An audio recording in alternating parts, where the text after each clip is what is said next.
The final piece to this whole Mongol puzzle now is what are the long term effects of the Mongol conquest, the Mongol Empire? Um, how does this 2 centuries of, just essentially global war at this point, because the two hemispheres of the earth are not connected. So for the people of Eurasia, this is truly like a world war. Um, what effect does it have on the people that it impacted? We've talked about the Mongols, so let's look at 4 areas in particular and the longer term effects on those areas. So let's start with the Islamic world because the Mongol conquest of the Islamic homeland is completely earth-shattering to the Muslim world.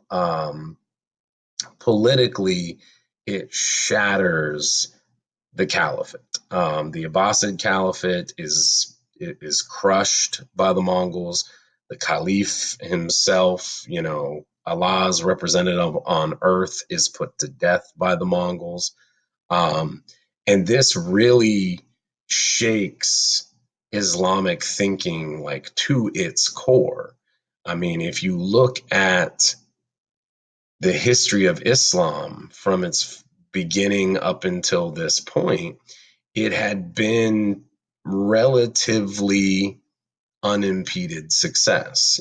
They had dealt with some minor setbacks in their conflicts with the Byzantines. They had been turned back from Western Europe at the Battle of Tours. But for the most part, I mean, they had seen really like nothing but success up to this point.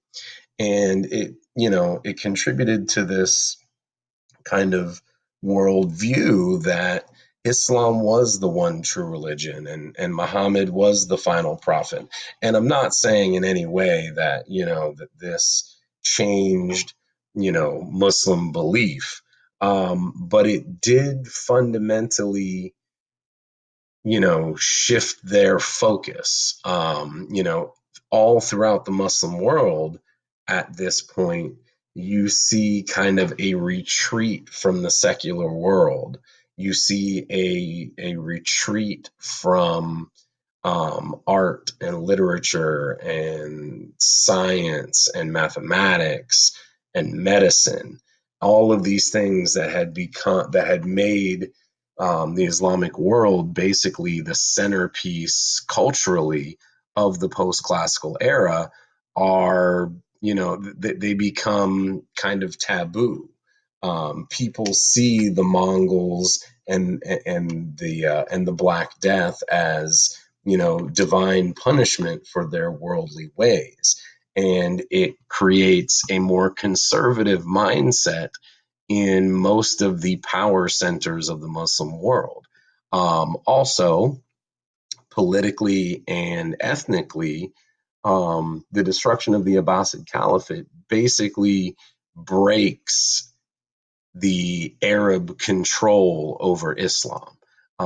After the destruction of the Abbasid Caliphate, it paves the way for other Muslim groups, specifically the Turks and the Persians, to begin exerting themselves and begin exerting their control and their influence over the direction of Islam for the next several centuries.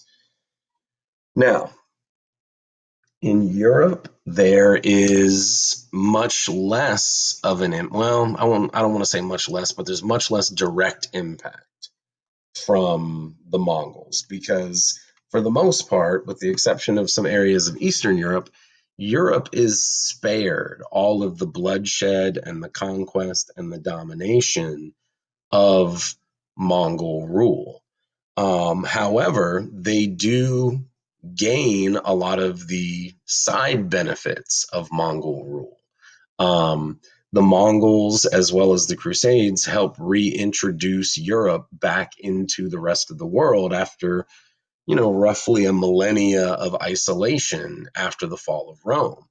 Um, and the desire for contact and trade with the rest of that world is going to drive and it's going to incentivize European explorers in the coming centuries, which that'll be a big focus of the next year. In China, Mongol rule is pretty devastating to Chinese culture.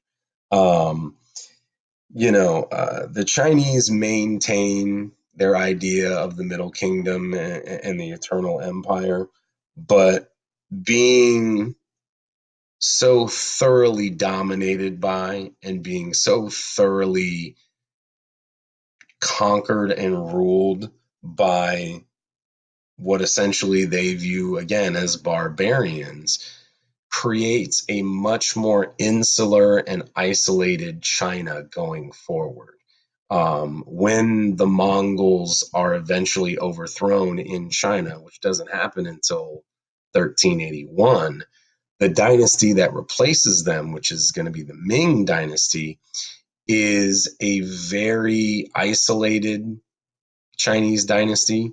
They still participate in, the major trade routes, but the openness and the tolerance of foreign culture, foreign religion, foreign goods that had existed for that 180 years or so under the Mongols is actively wiped out. The Chinese, for almost 2 centuries, retreat from active contact with outsiders, short of trading with them, buying and selling goods with them.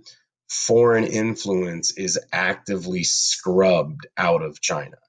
And you see yet again another revival of those traditional Confucian beliefs, along with some mixing of Buddhism. We'll talk about Neo Confucianism coming up in a couple of weeks here. Now, the society that is most completely and utterly transformed by the Mongols is the relatively new Russian society. Now, previously to the Mongols, and we had talked about this a bit when we talked about the Christian world, um, there is no Russian state. Okay. The political situation in what we now call Russia prior to the Mongols is that of competing powerful city states.